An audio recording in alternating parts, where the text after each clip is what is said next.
I did this massive ocean-inspired mural of a giant ocean wave.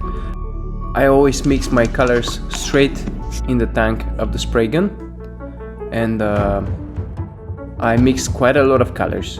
I think the more, the richer the painting is. I tried to do that 3D effect where the seagulls are actually flying away from the landscape, casting shadow over the wall. The ceiling transitioned through